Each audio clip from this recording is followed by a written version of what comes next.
남편이 일찍 세상을 떠나고 시장 바닥에서 생선 비린내 맡으며 혼자서 의사로 키운 아들. 아들이자 가장이자 남편이었던 아들. 그렇게 애지중지 키운 아들이 결혼하니까 아들을 며느리에게 뺏겼다고 생각하는 어머니 이야기입니다. 과연 무슨 일이 있었던 걸까요? 시작 전에 구독, 좋아요, 알람 설정, 댓글 부탁드려요. 안녕하세요. 저는 아들 하나를 둔 엄마 김경자입니다. 제 인생은 오로지 아들 기철이 하나 보고 버틴 세월이었어요. 남편은 우리 아들 낳고 100일 잔치 치른 지 얼마 되지도 않아서 갑작스러운 교통사고로 허망하게 세상을 떠나버렸죠. 그때 제 나이 겨우 20대 중반이었는데 하늘이 무너진다는 게 무슨 말인지 그때 처음 알았어요. 변변한 유산 하나 없이 덩그러니 남겨진 젖먹이 아들 하나랑 저 하나뿐이었죠. 그날부터 저는 여자의 길을 포기했어요. 남편 복 없는 사람이 자식 복이라도 있으려면 제가 죽어라 뛰어야겠다 싶었거든요. 새벽같이 시장에 나가서 생선 상자 나르고 남들 다 자는 시간에 쪼그려 앉아 채소 다듬으면서 손마디가 굵어지는 줄도 모르고 살았어요. 겨울에는 손가락이 쩍쩍 갈라져서 피가 나도 아픈 줄을 몰랐죠. 내 몸 하나 힘든 건 참겠는데 아비 없는 자식이라고 남들한테 손가락질 받을까봐 그게 제일 겁나더라고요. 그래서 더 독하게 일했어요. 그런데 우리 기철이가 참 기특했어요. 남들은 중학교, 고등학교 가면 사춘기라고 부모 속도 뒤집어 놓는다는데 우리 아들은 그런 게 전혀 없었거든요. 학교 끝나면 친구들이랑 놀러 가고 싶을 텐데도 한 번은 안 가고 시장으로 저를 찾아왔어요. 엄마, 내가 이거 옮길게. 엄마는 좀 앉아 있어. 집 나르는 아들을 보면서 시장 사람들이 한마디씩 했죠. 경자 씨는 아들 하나는 진짜 잘 키웠네. 아들이 남편보다 낫다. 그 소리 듣는 맛에 몸 부서지는 줄도 모르고 이랬어요. 가끔 철없는 친구들이 우리 기철이한테 시장통에서 일하는 엄마 둔 자식이라고 놀리기도 했다는데 우리 아들은 눈 하나 깜짝 안 하더라고요.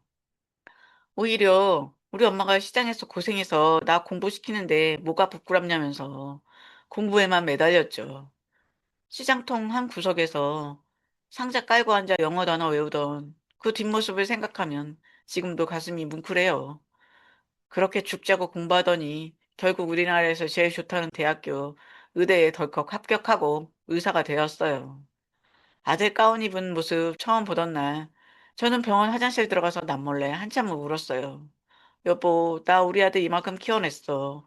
이제 당신한테 미안한 마음 좀 덜어도 되겠지 싶더라고요. 우리 아들은 의사 면허 따고 나서 제 손을 꼭 잡으며 입버릇처럼 그랬어요. 엄마, 나 장가 가면 엄마랑 평생 같이 살 거야.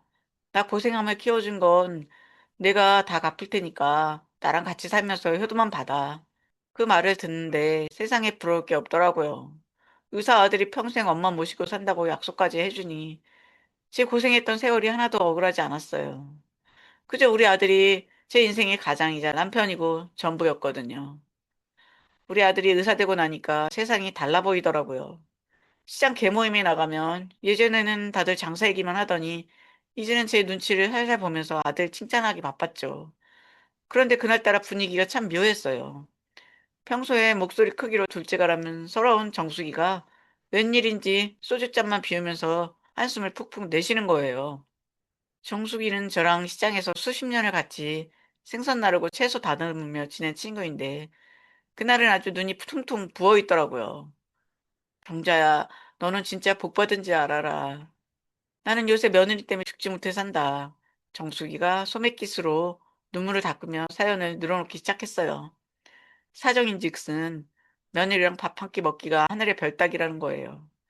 아들한테 전화해서 오늘 저녁에 가서 반찬 좀 전해주랴 물어보면 며느리가 옆에서 싫은 티를 팍팍 낸대요. 결국 아들이 중간에서 안절부절 못하다가 엄마 영진이가 오늘 좀 피곤하다네. 그냥 다음에 와 하고 끊어버리는 거죠. 정수기는 아들네 집 현관 비밀번호도 모른다면서 반찬을 해다 줘도 집 앞에 두고 벨만 누르고 도망치듯 나온다고 하더라고요. 그뿐만이 아니었어요. 명절에도 자기는 친정부터 챙기고 시어머니가 전화 한 통 하는 것도 눈치가 보여서 손이 떨린대요. 며느리가 대놓고 어머니, 저희도 새 생활이 있어요. 라고 쏘아붙였다는데 그 말을 듣는 정숙이 아들은 옆에서 꿀 먹은 벙어리처럼 가만히 있었다는 거예요. 다른 친구들도 옆에서 한마디씩 거들었죠. 요즘 애들이 다 그렇지 뭐. 아들 키워봐야 다 장모아들 되는 거야. 경자야, 너도 너무 믿지 마라. 그 이야기를 듣고 있으면서 겉으로는 에구, 정수가 속상해서 어쩌냐. 며느리가 참 너무하네. 하고 맞장구를 쳐줬지만 사실 속으로는 코웃음을 쳤어요. 아니 도대체 애를 어떻게 가르쳤길래 아들이 저 모양이야? 쥐 엄마가 시장에서 굴러가며 어떻게 키웠는지 알면서 저래? 싶더라고요. 솔직히 말하면 정수기가 참 불쌍하기도 하고 한심해 보이기도 했어요.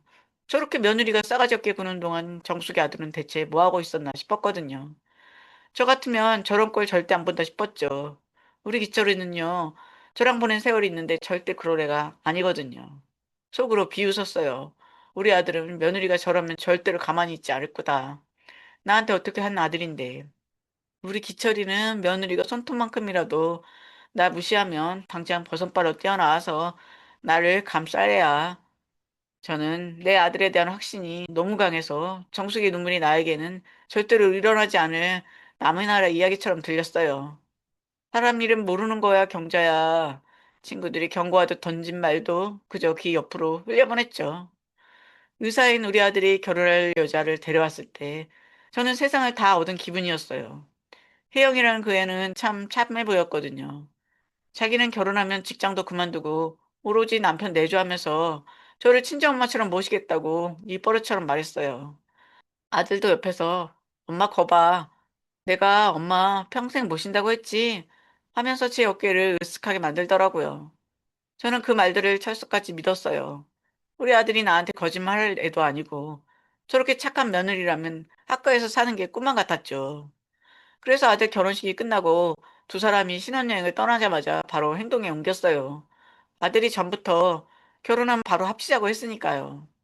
한시라도 빨리 짐을 합치는 게 도와주는 거라고 생각했거든요. 평생을 살며 정들었던 우리 집을 미련 없이 전세로 내놨어요. 그동안 시장이라며 하나둘 모았던 가구며 가전제품들도 아까운 줄 모르고 주변 사람들한테 다 나눠줬죠. 어차피 아들네 새 집에 가면 다 새로 산 좋은 것들이 있을 텐데 낡은 짐들이 짐이 될까봐 딱 내 몸 닐 이불이랑 옷가지 몇 개만 챙겨서 아들 신혼집으로 들어갔습니다. 아들 없는 빈 집에 들어가서 며칠 동안 쉬지도 않고 움직였어요. 며느리가 오면 손 하나 까딱 안 하게 해주고 싶어서 구석구석 면지를 닦고 냉장고에는 아들이 좋아하는 밑반찬부터 며느리가 좋아할 만한 음식들까지 꽉꽉 채워 넣었죠. 내 집 내놓고 아들 집으로 들어가는 그 마음이 얼마나 설레던지 무릎 아픈 줄도 모르고 바닥을 닦았네요. 이제야 내 인생에도 보상이 오는구나 싶어서 꽃노래가 절로 나왔어요. 드디어 아들과 며느리가 신혼여행에서 돌아온 날이었어요. 아침부터 시장에 나가서 제일 좋은 고기랑 해산물을 사다가 잔치상을 차렸어요. 갈비찜 냄새가 온 집안에 진동하고 갓 지은 밥 냄새가 솔솔 나는데 제가 봐도 상차림이 기가 막히더라고요.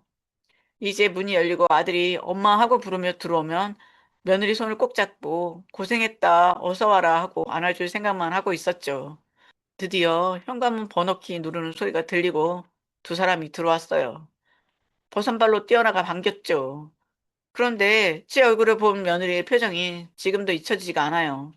반가워하기는커녕 마치 귀신이라도 본 사람처럼 얼굴이 하얗게 질려서는 입을 벌리고 멍하니 서 있더라고요. 어머니, 여긴 어떻게? 며느리는 뒷말을 잊지도 못하고 아들 얼굴만 쳐다봤어요. 분위기가 엉망이 되었는데 눈치 없는 우리 아들은 그저 싱글벙글 하더라고요. 혜영아, 우리 엄마 대단하시지? 우리 온다고 벌써 이렇게 이사까지 오시고 음식도 다 해놓으셨네? 역시 우리 엄마밖에 없어.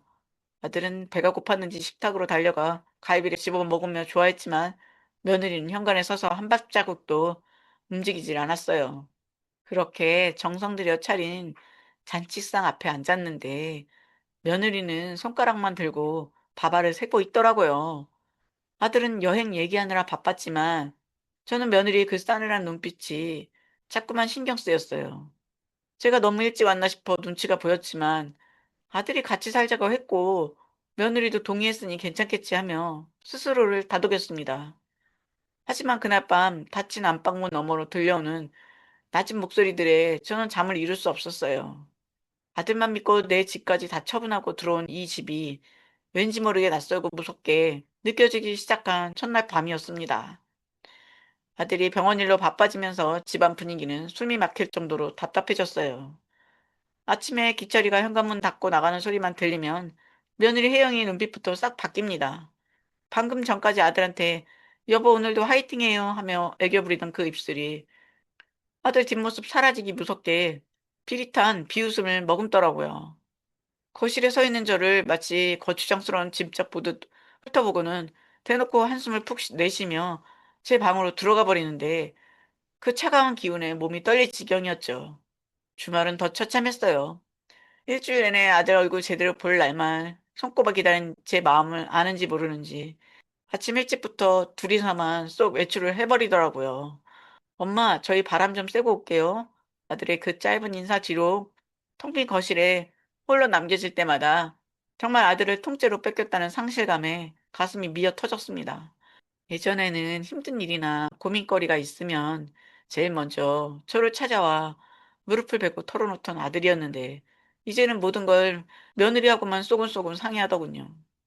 닫힌 안방문 너머로 들려오는 웃음소리를 들으며 부엌에서 혼자 찬밥을 물에 말아먹는데 내 인생이 어쩌다 이렇게 됐나 싶어 목구멍이 꽉 막혔죠. 그래도 그래 아들이 지 마누라랑 사이좋게 지내는 게 복이지 하며 스스로를 달래고 또 달랬어요. 그런데 얼마 지나지 않아 사돈, 그러니까 며느리 친정엄마가 우리 집을 제 집 안방처럼 드나들기 시작하면서 상황은 말로 표현 못할 만큼 험악해졌습니다. 사돈은 들어오자마자 거실 소파에 거만하게 탁 버티고 앉아서 저를 아래 위로 훑어보더니 기가 막힌 듯 혀를 찼어요. 사돈, 명색이 의사 엄마인데 옷걸이 그게 뭐예요? 시장통 생선 비린내가 여기까지 나는 것 같네. 우리 딸 창피해서 어디 같이 다니겠어요? 그 말에 며느리는 옆에서 깔깔거리며 엄마 말이 맞아. 기철 씨 동료들이라도 오면 정말 숨기고 싶다니까. 라며 맞장구를 치더군요. 새벽부터 무릎이 나가도록 닦아오는 거실 바닥을 보고도 사돈은 시비를 걸었습니다. 사돈, 요즘 사람들은 이렇게 청소 안 해요. 여기 구석에 먼지 남은 거 안 보여요?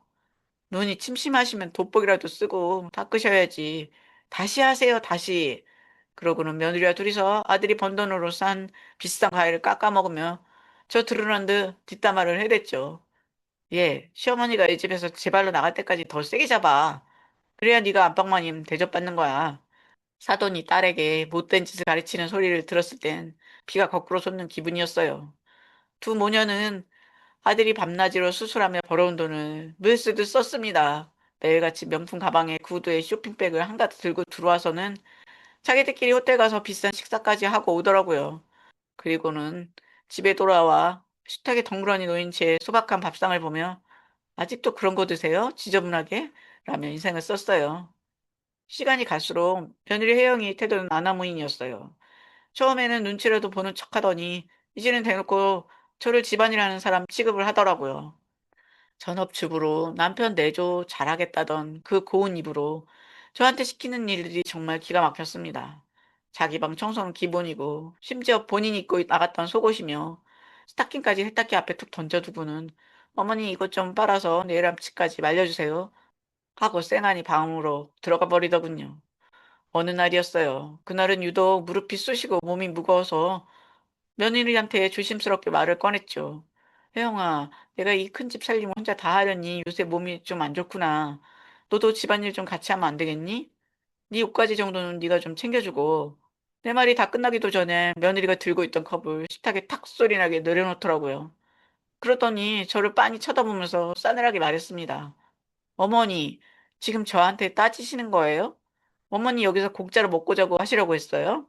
제가 기철 씨한테 말 한마디만 하면 어머니 당장 이 집에서 쫓겨나시는 거 몰라서 이러세요? 그게 그렇게 불만이시라면 지금이라도 나가시든가요. 세상에, 제 아들 집에서 내가 쫓겨날 거라는 소리를 들으니 눈앞이 캄캄해지더군요. 그러더니 소파에 떡하니 앉아서는 어머니 말 시키지 말고 저기 커피 좀 타다 주세요. 아, 과일도 좀 깎아오시고요. 하며 저를 부려먹기 시작했어요. 어머니는 제 덕분에 이 큰 집에서 편안하게 사시는 줄 알아야 해요. 기철 씨는 제 말이라면 깜빡 죽는 거 보셨잖아요. 그런데 더 기가 막힌 건 아들이 퇴근하기 직전이었어요. 현관문 번호키 소리가 들리기 무섭게 며느리는 화장실로 달려가 얼굴에 물을 묻히고 머리카락을 몇 가닥 뽑아내요. 헝클어뜨리더라고요. 그러고는 부엌으로 달려와 행주를 들고 땀을 빨빨 흘리는 척 연기를 시작했습니다. 아들이 들어오자마자 아유 기철 씨 왔어요. 오늘 일이 너무 많아서 이제야 겨우 좀 쉬려던 참이었네. 하며 가쁜 숨을 몰아쉬더군요. 아들은 그런 며느리를 보면서 안쓰러워 죽겠다는 표정으로 어깨를 주물러 줬어요. 여보, 살살해. 엄마 계시는데 뭘 그렇게 혼자 다 해. 그 소리를 듣는데 제 가슴은 천갈래 만갈래 찢어지는 것 같았습니다. 며느리는 한술 더 떠서 어머니는 앉아 계시라고 해도 자꾸 뭘 하시려고 해서 제가 말리는 혼났어요. 제가 다 할 테니까 어머니는 쉬세요. 하며 저를 위하는 척까지 하더라고요. 아들은 그런 며느리가 자기 엄마를 지극정성으로 모시는 줄 알고 우리 혜영이가 고생이 많네. 엄마 혜영이 예쁘죠? 하고 묻는데 저는 그저 억지로 웃으며 고개만 끄덕일 수밖에 없었습니다. 아들이 속고 있다는 사실을 말해주고 싶어도 아들이 힘들까봐 말도 못했어요.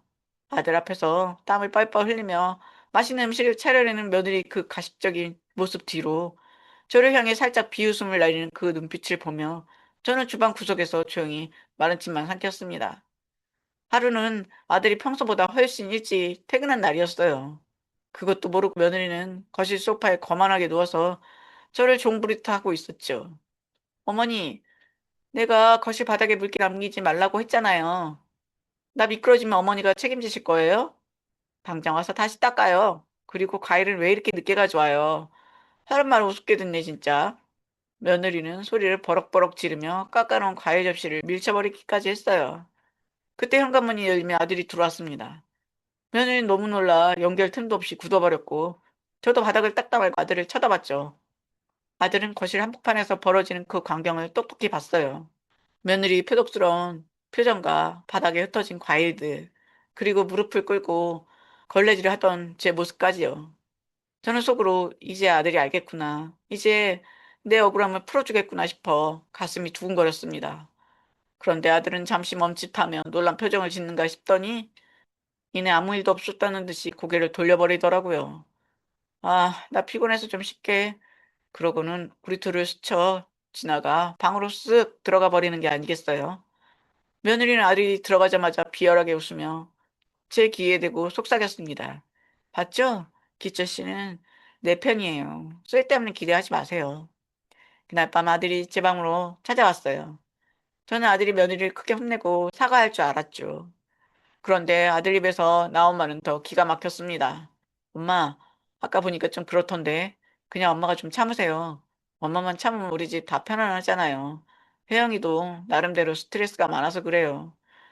아들은 제 눈도 제대로 못 맞추고 차갑게 그 말만 남긴 채 방을 나갔습니다. 엄마 보고 참으라니. 네가 어떻게 나한테 그런 말을 하니. 시장 바닥에서 비린내 맡으며 오직 너 하나만 바라보고 살아온 나한테 네가 어떻게 그럴 수 있냐고 소리치고 싶었지만 목구멍이 꽉 막혀 말이 나오지 않았습니다. 아들이자 남편이자 내 세상이 전부였던 기철이가 저를 외면했다는 사실이 며느리의 구박보다 백배 천배는 더 아프게 가슴을 후벼 팠습니다.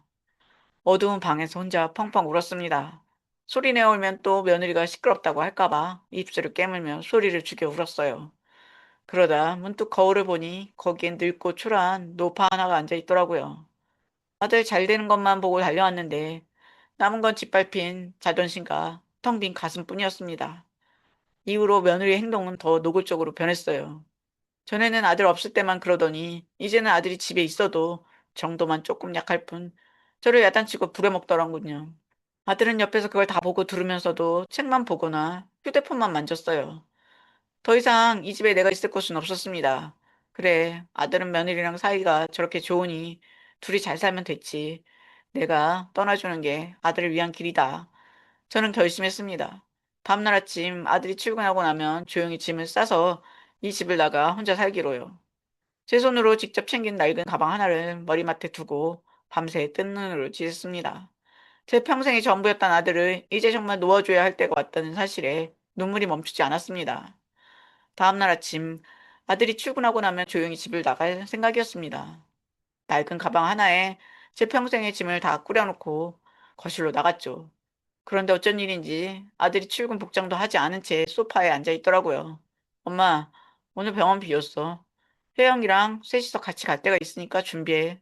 아들의 표정은 그 어느 때보다 차갑고 단호했습니다. 며느리는 옆에서 기철 씨, 오늘 쇼핑 가기로 한 거야? 웬일이야? 하며 들뜬 표정으로 차에 올라탔죠. 그런데 차가 멈춰선 곳은 백화점이 아니었습니다. 번듯한 건물 층별 안내판에 변호사 사무실이라는 글자가 선명하게 박혀 있었죠. 며느리 얼굴이 순간적으로 경직됐고 저도 당황해서 아들 소매를 붙잡았습니다. 기철아, 여기가 어디라고 우리를 데려오니? 아들은 대답 대신 묵묵히 우리를 데리고 사무실 안으로 들어갔습니다. 변호사와 마주 앉은 자리에서 아들은 가방에서 서류 뭉치 하나와 USB 하나를 꺼내 책상 위에 올려두었습니다. 이혼하겠습니다. 아들 입에서 나온 그 짧은 한마디에 며느리가 비명을 지르듯 소리쳤어요. 이혼? 기철 씨, 지금 제정신이야? 내가 뭘 잘못했다고 이혼을 해?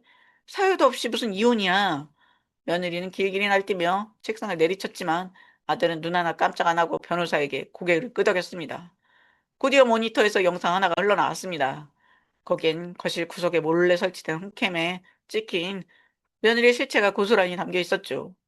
아들이 없을 때 저를 향해 삿대질하며 쫓겨나기 싫으면 과일이나 깎아오라고 소리치던 모습, 제가 닦아놓은 바닥에 일부러 물을 뿌리며 구박하던 모습들이 적나라하게 나와 있습니다.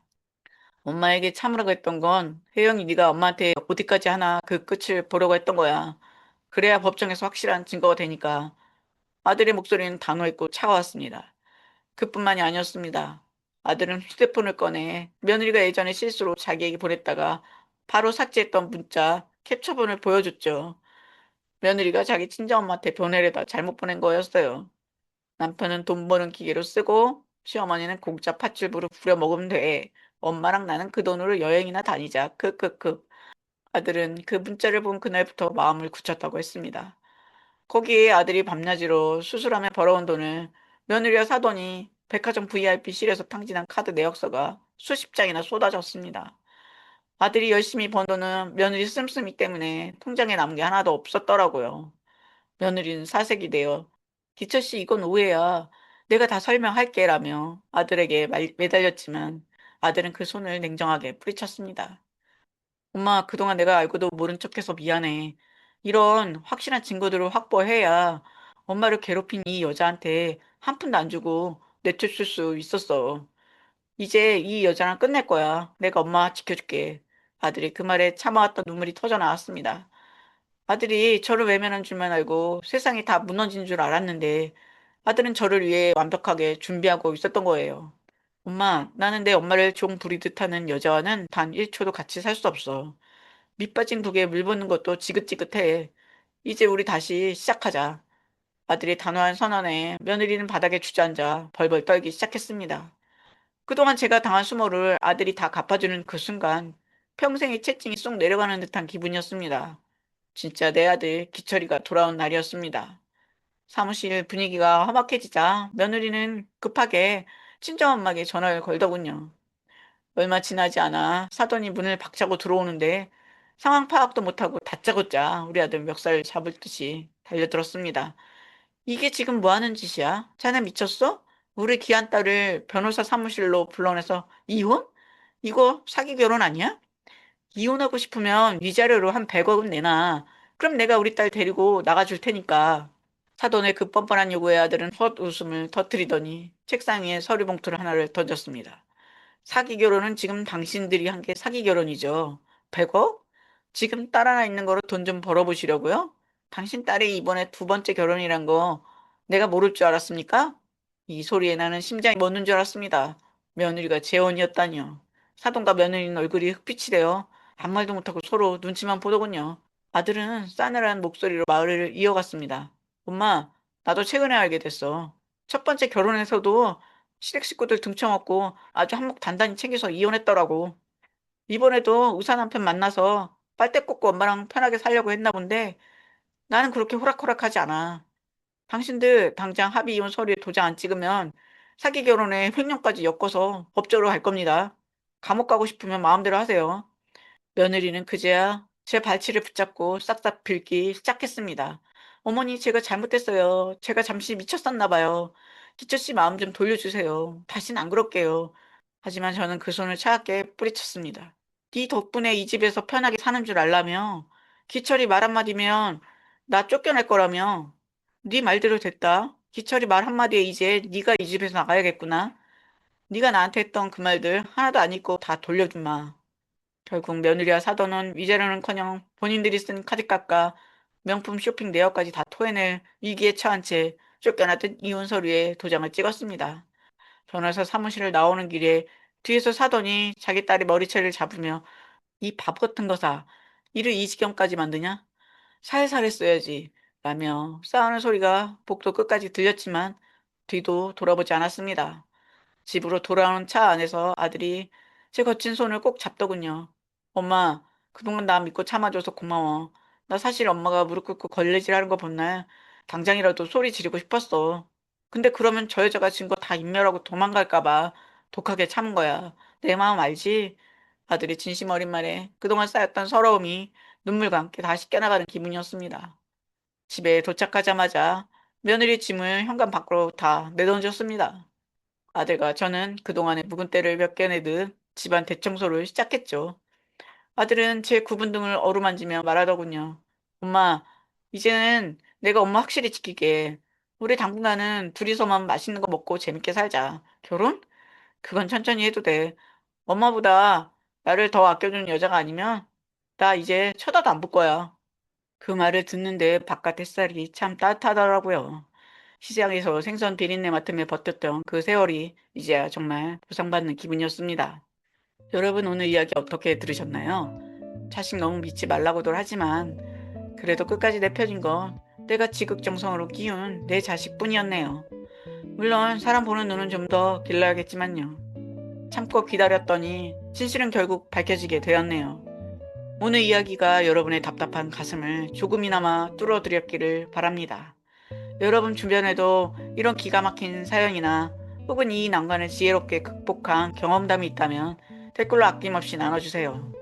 마지막으로 구독과 좋아요와 알람 설정 꼭 부탁드려요. 끝까지 시청해주셔서 감사합니다.